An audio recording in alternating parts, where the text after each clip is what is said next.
Jangan bersedih ketika kau didustakan. Jangan bersedih ketika kau dibunuh karakter. Jangan berduka cita ketika tidak ada manusia yang menerimamu.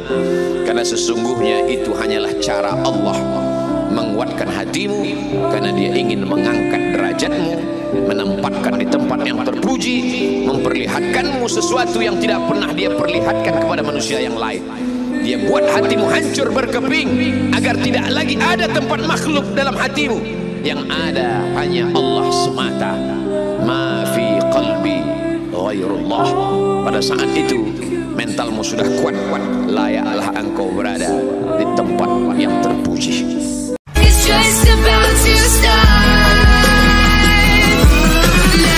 Dia nggak bayar apapun, nggak sumbangin apapun, nggak donasi apapun, cuma network doang. Yang lain misalnya bentuknya repost di sosial media, dia nge-repost. Alhamdulillah nih bagus nih boosternya, di-repost sama dia.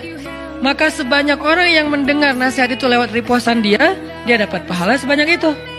Kalau ini kemudian gara-gara di-repost akhirnya ada efek viral, karena dia repost kan repost itu jadi nggak ketahan ya, bisa banyak banget kan, nggak kebendung gitu. Maka semua yang repost itu dia dapat pahala tanpa dia sadari, amal jariah ngalir terus menerus kepada dia, passive income banget.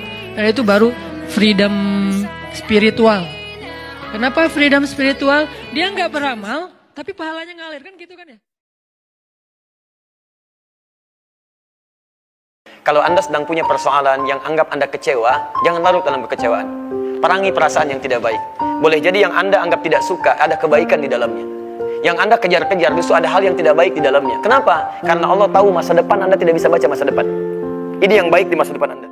Ketika Anda ikuti, itu yang terbaik. Jangan berharap pada siapapun. Karena kalau Anda berharap, disitulah awal kecewa. Betul begitu? Sekali lagi, jangan harap pada manusia, siapapun itu.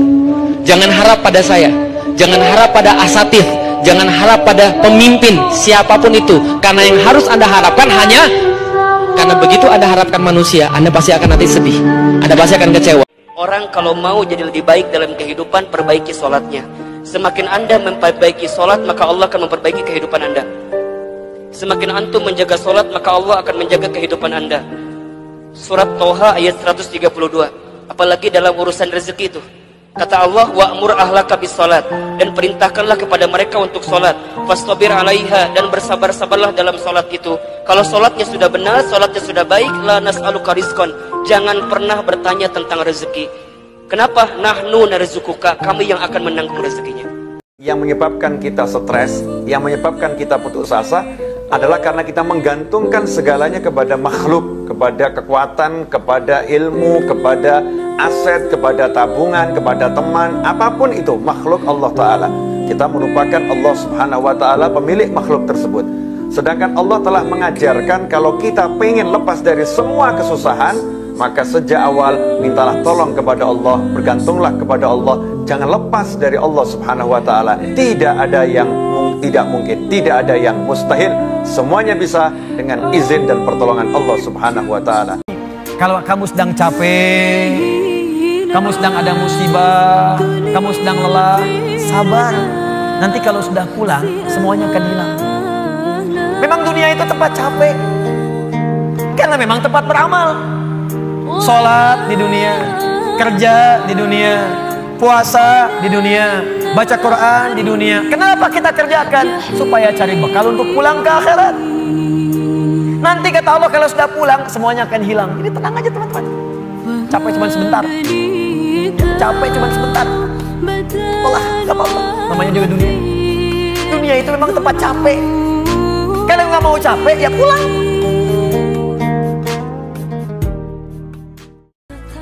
Rugilah orang-orang di dunia dan di akhirat apabila dia tidak membaca Al-Quran. Bahkan dikatakan dalam hadis riwayat Tirmidzi, Rasulullah SAW bersabda, barang siapa yang tidak memiliki hafalan Al-Quran di dalam hatinya, di dalam dirinya, maka ia bagai rumah kumuh yang mau runtuh. Kenapa masih tidak juga membaca Al-Quran? Kalau tidak bisa 1 juz 1 hari, kenapa tidak membaca 1 surat 1 hari? Atau minimal 1 ayat 1 hari? Bahkan kalau kita juga tidak bisa membaca 1 ayat 1 hari, cukup pandangi Al-Quran dan kemudian berkata pada Allah, ya Allah, kenapa hati ini keras sekali dan sombong sekali sehingga aku seakan-akan tidak membutuhkan Al-Quran? Kemana saja engkau selama ini sibuk dengan keduniaan, sibuk dengan hal-hal yang sebenarnya itu adalah pemberian dari Allah, tapi dirimu sendiri lupa untuk memberikan makanan bagi ruhiyahmu dengan cara apa? Al-Quran.